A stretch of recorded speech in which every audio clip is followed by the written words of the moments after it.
Bhardwaj astrology में आप सभी दर्शकों का स्वागत है। आज शेयर बाजार के विषय में बात करेंगे। किसी भी देश की उन्नति के लिए शेयर बाजार में निवेश करना महत्वपूर्ण होता है। इसीलिए शेयर बाजार को अर्थव्यवस्था का आधार माना गया है। आज इसी विषय पर बात करेंगे कि जन्म कुंडली में ऐसी कौन कौन सी स्थितियां बनती हैं जिसके कारण किसी व्यक्ति को शेयर बाजार में प्रॉफिट होता है। देखिए वर्तमान समय का कुछ परिवेश ऐसा है कि व्यक्ति जल्द से जल्द धन कमाना चाहते हैं, जिस कारण से कुछ लोग शेयर बाजार की ओर मुड़ जाते हैं और शेयर बाजार का काम करने लगते हैं और शेयर बाजार से लाभ भी कमाते हैं। जबकि इनमें से कुछ लोग ऐसे भी हैं जो शेयर बाजार से फायदा न कमा करके बल्कि जो भी पैसा उनके पास था वह भी उसमें गंवा देते हैं और शेयर बाजार में निवेश करने के कारण उनको नुकसान होता है। तो इस परिस्थिति को हम जन्म कुंडली से किस प्रकार देख सकते हैं कि किसी व्यक्ति को शेयर बाजार से लाभ मिलेगा या नहीं। तो आइए आज के कार्यक्रम को हम लोग प्रारंभ करते हैं। देखिए जन्म कुंडली में दूसरा स्थान जो होता है उससे हम लोग धन की स्थिति को देखते हैं और एकादश स्थान से हम लोग आय की स्थिति का विचार करते हैं। शेयर बाजार में काम करना भाग्य की बात होती है, उसके लिए भाग्य का साथ होना चाहिए, क्योंकि जो भी आप अनुमान कर रहे हैं वह अनुमान सही होगा या फिर नहीं होगा ये आपके भाग्य पर निर्भर करता है। इसीलिए जन्म कुंडली का भाग्य स्थान अर्थात नवम स्थान महत्वपूर्ण होता है। इसके साथ साथ ज्योतिष शास्त्र में पंचम स्थान महत्वपूर्ण होता है, क्योंकि पंचम स्थान जो है वो अनुमान का स्थान होता है। वहां से हम किसी भी स्टॉक के विषय में अनुमान करते हैं कि वह ऊपर जाएगा या फिर नीचे रहेगा। इसीलिए शेयर बाजार में काम करने के लिए, यहाँ लाभ अर्जन करने के लिए पंचम स्थान महत्वपूर्ण होता है। इस प्रकार से अगर हम लोग देखें तो जन्म कुंडली में 4 स्थान महत्वपूर्ण हो गए। एक तो दूसरा स्थान, दूसरा 11वां स्थान, तीसरा नवम स्थान तथा चौथा पंचम स्थान। दूसरा, 11वां, नवम और पंचम, ये 4 स्थान महत्वपूर्ण हो गए। ये तो हो गई भाव की बात। यदि हम लोग ग्रहों की बात करें कि ऐसे कौन से ग्रह हैं जिनके कारण शेयर बाजार से हम लोगों को लाभ होता है, तो चूंकि शेयर बाजार में काम करने के लिए हम लोगों को शीघ्र निर्णय लेना पड़ता है और शीघ्र निर्णय लेने के लिए जो बुध ग्रह हैं वह सबसे ज्यादा महत्वपूर्ण होते हैं और इसके साथ साथ देवगुरु बृहस्पति दूसरे सबसे महत्वपूर्ण ग्रह होते हैं। तो इस प्रकार हमारे पास 2 महत्वपूर्ण ग्रह हो गए, एक बुध और दूसरे गुरु। तो आप देखेंगे कि हम लोगों के पास अब 4 स्थान हो गए और 2 ग्रह हो गए। तो इन 4 स्थानों और इन 2 ग्रहों का जन्म कुंडली में जितना घनिष्ठ संबंध होगा उस व्यक्ति को शेयर बाजार से उतना ही ज्यादा लाभ होगा। इस नियम को फिर से एक बार बता रहा हूं कि इन 4 स्थानों का और इन 2 ग्रहों का जन्म कुंडली में जितना भी घनिष्ठ संबंध होगा उस व्यक्ति को शेयर बाजार से उतना ही ज्यादा लाभ होगा। अब ये जो योग है ग्रहों का और भावों का, ये योग यदि जन्म कुंडली के केंद्र स्थान में बन जाए या फिर त्रिकोण स्थान में बन जाए तो फिर विशेष प्रभावी होता है। इन 2 ग्रह और 4 हाउसेस से कुछ कॉम्बिनेशन बनते हैं जो अधिकतर वैसे व्यक्तियों की कुंडली में मिलते हैं जिन्होंने शेयर बाजार से लाभ कमाया है। तो आइए इस कॉम्बिनेशन को हम लोग समझते हैं। यदि पंचम स्थान का स्वामी शुभ ग्रह हो या पंचम स्थान में कोई शुभ ग्रह बैठे हुए हो और पंचमेश जो हैं वे दूसरे स्थान में बैठ जाएं, या फिर पंचम स्थान के स्वामी एकादश स्थान में बैठ जाएं, या फिर पंचम स्थान के स्वामी नवम स्थान में बैठ जाएं, तो व्यक्ति शेयर बाजार में निवेश करके कम अवधि में ही लाभ प्राप्त करता है। ये तो हो गया एक कॉम्बिनेशन। इसी प्रकार से दूसरा कॉम्बिनेशन कब बनता है? जब दूसरे स्थान में कोई शुभ ग्रह बैठे हुए हों और दूसरे स्थान के जो स्वामी हैं वो जन्म कुंडली के पंचम स्थान में बैठ जाएं, नवम स्थान में बैठ जाएं,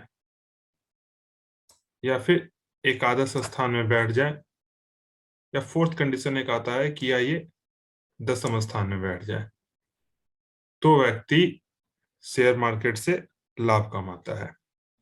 ये हो गया दूसरा कॉम्बिनेशन। तीसरी संभावना क्या बनती है कि इसी प्रकार से नवम स्थान में कोई शुभ ग्रह बैठे हों, या फिर नवम स्थान के जो स्वामी हैं वो स्वयं शुभ ग्रह हों, और नवम स्थान के स्वामी या तो एकादश स्थान में बैठ जाएं, या फिर दूसरे स्थान में बैठ जाएं, या फिर पंचम स्थान में बैठ जाएं, या फिर दसम स्थान में बैठ जाएं, तो फिर व्यक्ति शेयर बाजार से लाभ कमाते हैं। एक बात का जरूर ध्यान रखें कि जहां पर भी ग्रह बैठे हो उन पर शुभ ग्रहों का प्रभाव होना चाहिए। इसी के साथ साथ एक और कॉम्बिनेशन क्या बनेगा कि एकादश स्थान के जो स्वामी हैं वो हमारे शुभ ग्रह हों, या एकादश स्थान में कोई शुभ ग्रह बैठे हुए हों, और एकादश स्थान के जो स्वामी हैं वो जन्म कुंडली के नवम स्थान, दूसरे स्थान, पंचम स्थान या फिर दसम स्थान में बैठे हुए हों, तो व्यक्ति शेयर मार्केट से लाभ कमाता है। इसी के साथ साथ जन्म कुंडली में केंद्र स्थान या फिर त्रिकोण स्थान में इन चार भावों, जिनके बारे में शुरू में मैं बता चुका हूं, और दो ग्रहों का जितना ही स्ट्रॉन्ग संबंध होगा वैसे लोग शेयर बाजार से उतना ही लाभ कमाएंगे। आइए इसको हम लोग एक दो कुंडलियों के माध्यम से समझते हैं। जैसे सर्वप्रथम हम इस कुंडली को देखते हैं तो ये एक ऐसे व्यक्ति की कुंडली है जिन्होंने शेयर बाजार से बहुत ही ज्यादा पैसे कमाए। ये विदेश में रहते हैं, जन्म इनका भारत में हुआ, विदेश में रहते हैं वर्तमान समय में। इनकी कुंडली में आप देखेंगे तो कई चीजें स्पष्ट होती हैं। जैसे पंचम स्थान में सबसे पहले एक शुभ ग्रह बृहस्पति बैठे हुए हैं। दूसरा कि इनकी कुंडली में दूसरे स्थान के स्वामी दसम स्थान में बैठे हुए हैं। पंचम स्थान के स्वामी शनि नवम स्थान में बैठे हुए हैं। नवमेश बुध हैं जो कि स्वग्रही हैं, और इन पर एक शुभ ग्रह बृहस्पति की दृष्टि है। तो यहां आप देखेंगे कि हमारे सारे जो नियम थे वो फुलफिल हो रहे हैं। दो शुभ ग्रह की बात हमने की थी, एक बृहस्पति और दूसरे बुध। तो बृहस्पति एक त्रिकोण में बैठे हैं और दूसरे त्रिकोण में बुध बैठे हैं स्वग्रही होकर के, जिन पर बृहस्पति की एक शुभ ग्रह की दृष्टि है। दूसरा, पंचमेश जो है वो नवम स्थान में जाकर के बैठे हैं, और दूसरे स्थान के स्वामी जो है वो दसम स्थान में बैठे हैं। तो यहाँ पर भी चार में से दो नियम हमारे फुलफिल हो रहे हैं। इन्होंने शेयर मार्केट से बहुत ही पैसे कमाए और अभी भी ये शेयर मार्केट में ही काम कर रहे हैं। इसी प्रकार से दूसरी कुंडली की ओर हम लोग चलते हैं। इस कुंडली में यदि शुरू में हम लोग दो ग्रहों की बात करें, बृहस्पति और बुध, तो बृहस्पति जो है वो लग्न स्थान में स्वग्रही होकर के बैठे हैं, और बुध जो है वो त्रिकोण स्थान में अर्थात पंचम स्थान में बुध बैठे हुए हैं। इस बुध पर बृहस्पति की पांचवी दृष्टि है।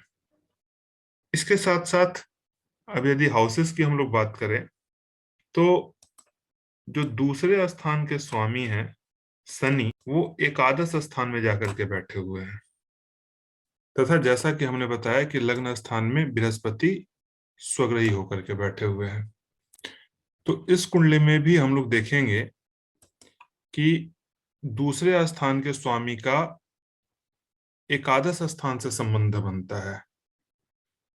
लग्न स्थान के स्वामी स्वग्रही हैं, बृहस्पति स्वग्रही हैं, बुध त्रिकोण में है और इनका आपस में संबंध भी बनता है, क्योंकि बृहस्पति जो है वो पंचम स्थान में बैठे हुए बुध को देखते हैं। तो इस प्रकार से देखेंगे तो पता चलता है कि यह व्यक्ति भी शेयर बाजार से पैसे कमाएंगे और इन्होंने भी शेयर बाजार से काफी अच्छे पैसे कमाए हैं। आइए अब तीसरी कुंडली की ओर चलते हैं।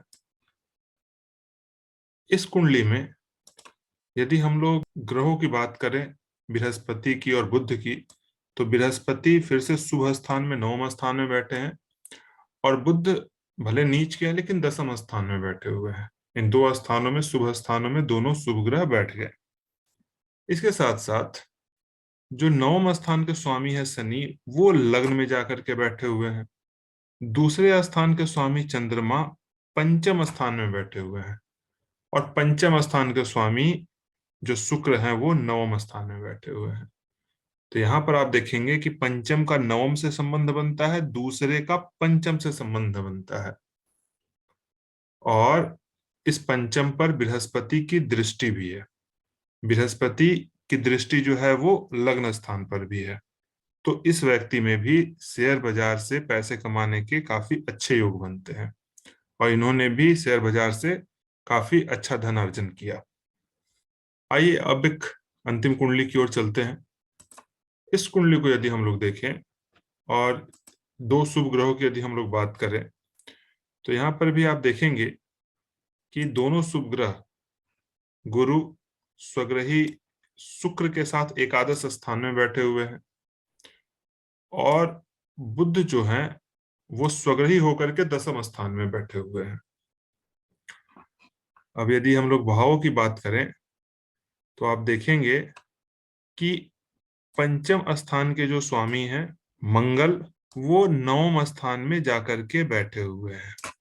दूसरा कि दूसरे स्थान के जो स्वामी हैं शनि, वो पंचम स्थान में जाकर के बैठे हैं। तो दूसरे का पंचम से संबंध बना, पंचम का नवम से संबंध बना और नवमेश सूर्य हैं जो कि यहाँ पर स्वग्रही होकर के बैठे हुए हैं यहाँ पर। दूसरा कि इस पंचम स्थान पर शनि की दृष्टि आती है।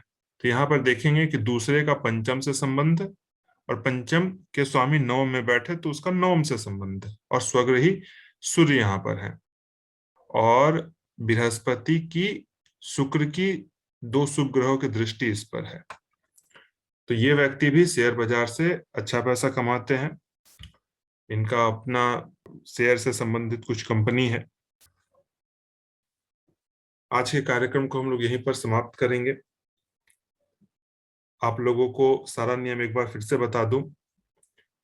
शेयर बाजार में सफलता प्राप्त करने के लिए दो ग्रह महत्वपूर्ण होते हैं, एक है बृहस्पति और दूसरे हैं बुध।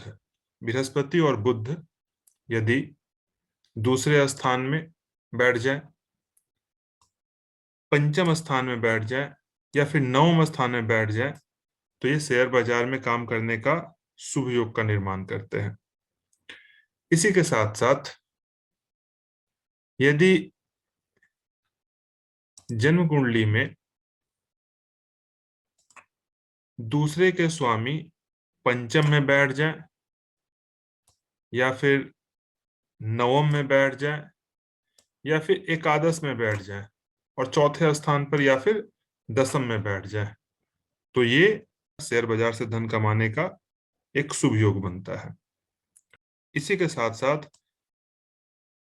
यदि पंचम स्थान के स्वामी दूसरे स्थान में बैठ जाए, नवम स्थान में बैठ जाए या फिर एकादश स्थान में बैठ जाए, चौथे नंबर पर या फिर दसम स्थान में बैठ जाए तो शेयर बाजार से धन कमाने का अच्छा योग बनता है।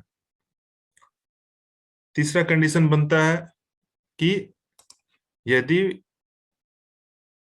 नवम स्थान के स्वामी एकादश स्थान में बैठ जाए, दूसरे स्थान में बैठ जाए, पंचम स्थान में बैठ जाए या फिर दसम स्थान में बैठ जाए, तो ये धन कमाने का योग बनता है।